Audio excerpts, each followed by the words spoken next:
Hi guys. So just wanted to give you an update. I'm definitely gonna try and skate today. I'm still really sore, but it's definitely better. The last couple of days I've really just made dinner in my skates. And what that really means is I took my skates downstairs, put my feet in them, and then did some dishes and put frozen pizza in the oven. That is what I did. But at least I was wearing my skates, and I could really tell, like last night, while I was waiting for last night, I was putting some apple strudel in the microwave to heat it up. But while the microwave was on, I thought I would go and skate to the living room and maybe like just see what I can do. And I noticed really quickly that anything that requires me to turn my feet in and out, so like transitions, oh my god, it hurts so bad. So I'm gonna try a little bit of a skate tonight, but it's really like I think like a baby skate. I think I'm gonna feel very much like early days because my legs, I just feel so wobbly and like Bambi like on them. So yeah, I am gonna be having a go. I am excited. I haven't recorded in a few days, just doing like just plodding about. But yeah, I just watched that new Indy video, and I haven't really spoken about Indy. Like, when I chose to start skating, I'm actually booked to be tested for autism. I have a lot of traits apparently for autism or Asperger's, so I'm actually on the waiting list to be tested for it. But one of the things I tend to get really obsessive with is if I have an interest in something, before I will embark on that, I will do an excessive amount of research. I love researching stuff. And so when I decided I was going to skate, it was like Boxing Day. I thought I'm going to buy myself some skates. So in the meantime, I was excited. I wanted to learn some stuff. I wanted to be ready for when they came. So I found, obviously, Indy's channel. I fell in love with her. She was like a queen. I was like, I want to be just like you. Looked up to her, even though I'm like way older than her. But, she's so good at skating, and I can't take that. No one can take that away from her. She's an amazing skater. And when all the stuff went down, because I was, so basically she taught me how to skate. Like, I would watch her videos over and over again. Like some videos I would watch in like minute details, just trying to figure out exactly what it was she was doing or what she was saying, because sometimes words aren't enough for me to take something and I need to look at it. I'm a really practical learner as well. So really I was just using her for like my skating Bible. So I really had a lot of respect for her. So when everything went down on Facebook, I was around at the time. I remember it all happening. That week especially was a really intense week. And at the time, I was one of the very few people of color voices. There was some of us, but obviously a lot of us were angry, and rightly so. And I was angry, but I was one of the few people who were like, yo, I don't think she meant it this way. I think she made a big mistake. And, I think we thought that it wasn't malicious. She didn't intend to do what she did, and she didn't realize what she was doing and how harmful it was. And we thought, well, since it was such an innocent mistake, it'd be quite easy to rectify. She consistently has trouble apologizing. I don't think she's racist. I actually don't think she's racist at all.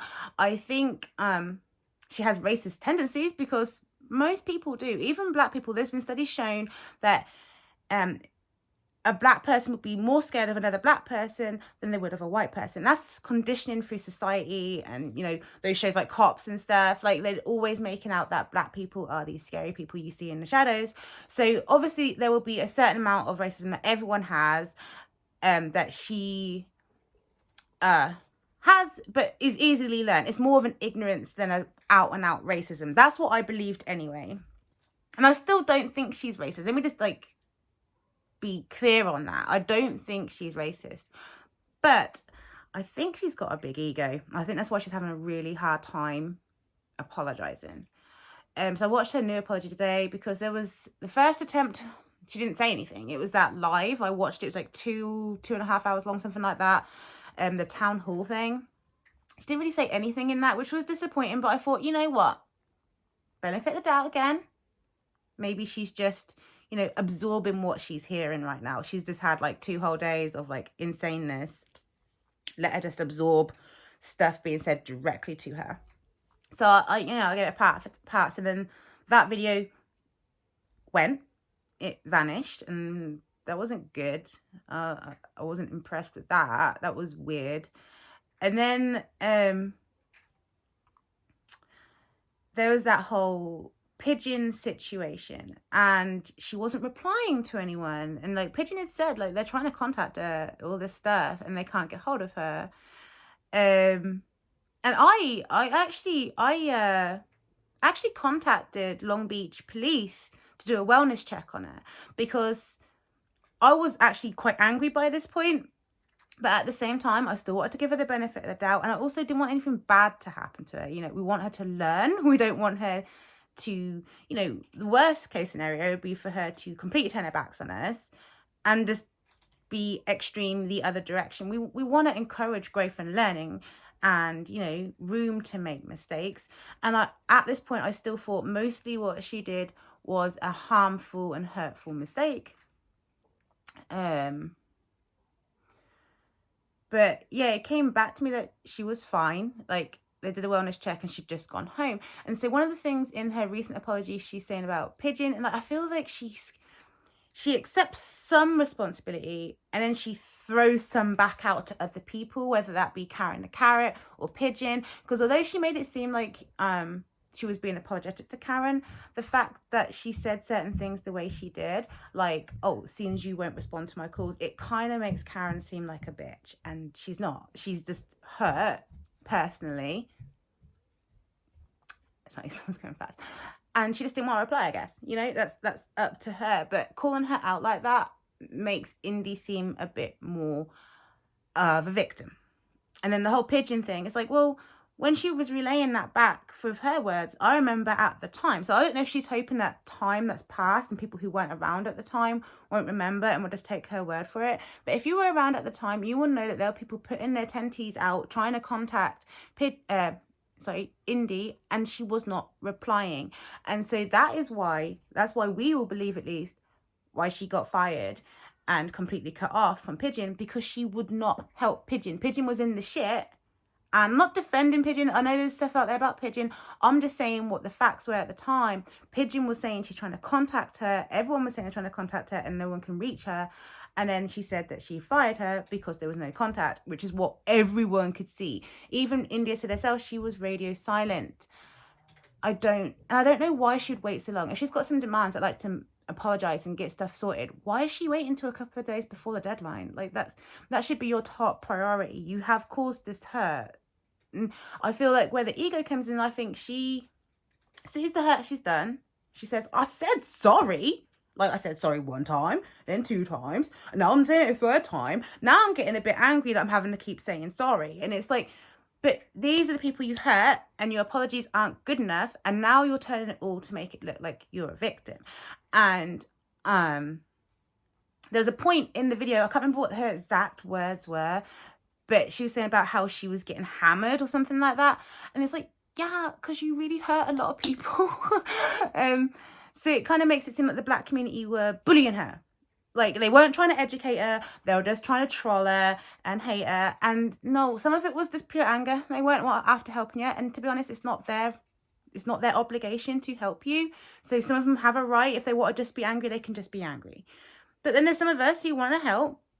And, you know, but the reason why I made this video, babbled so much, is because up until today, I have still given her the benefit of the doubt. Still been looking forward to her coming out with new videos, making an actual genuine apology. And I don't think that this apology being scripted is a bad thing. I think that is actually a good thing to do if you want to get out everything you want to say. Something I don't do very much. I kind of just fly by the seat of my pants and just blah, blah, blah, blah, blah, spit everything out. But she did the smart thing. She wanted to make sure she got all her points down. But like I say, with most of her points, she wanted to turn it a little bit to take some of the responsibility off herself. And I just feel like it felt like she what she's learned from this experience and hasn't been that much about Black people, because she hasn't actually told us what she's learned in terms of the Black movement and Black Lives Matter. She hasn't really done anything to show that she's anti-racist. But what I've seen from that apology and her last apology was that this one was more constructed, which means I think she's had legal help. I also think she's seeking legal help in regards to maybe Pigeon and maybe Queer Girl Straight Skates. It seems that she's got some bitterness held there. I mean, it's definitely for Pigeon, but maybe a little bit for Queer Girl, because she keeps saying about how people have been building themselves up. And like, this is pure speculation, okay? Just want to make sure this, I don't think it actually has happened, but I feel it could be a possibility that maybe the hacking situation has something to do with Indy, not necessarily directly from Indy, but maybe people who support Indy feel that Queer Girl Straight Skates has betrayed Indy and therefore want to kind of like get back at her or something. I don't know. That is pure me just speculation. It's just a thought that went through my mind at one point. I don't actually think it's true, but if it came out to be true, I wouldn't be surprised if it was an attack as a retaliation. That's all I'm saying. But she used a lot of jargon in that apology, like what was the word she used? She used like defamation, and there was another word as well. Like, I can't think. I'm a brain fart. But she used a lot of like kind of legal terms, which makes me think she's been speaking to legal people. And I think this apology was a mixture of things she really felt and really wanted to say, which, whether it's good or bad, they were her true feelings. But it's been written really clinically and then delivered super clinically, and it just makes it really hard to to accept an apology that doesn't feel completely genuine. I don't want her to cry. I don't want to see her dog behind her. That I don't want all those manipulation tactics. I just wanted her to just care. It doesn't feel like she cares about what she did more than how it's affected her. It seems like she's only apologizing because it's really affected her and she doesn't like that, and that's made her angry and upset. And I can understand it, but she has to acknowledge that she did bring it on herself. And what I keep trying to get to, what bothers me the most, which is why I've kind of, I'm letting it go now. I'm not looking forward to coming back. I'm gonna still keep an eye on her. I would like to see her grow, but she's gonna have to use actions now because her words just don't cut it. So she needs to start acting. But the actions that I keep seeing that I really don't like is the silencing. Apparently there's been a lot of silencing of the comments in her video, and there is a lot of positive comments there. And when you look anywhere else, there's a whole bunch of negative comments towards Indy, as well as positive ones, people who just like white people who are just like accepting her apology, and it's not their apology to accept, but whatever.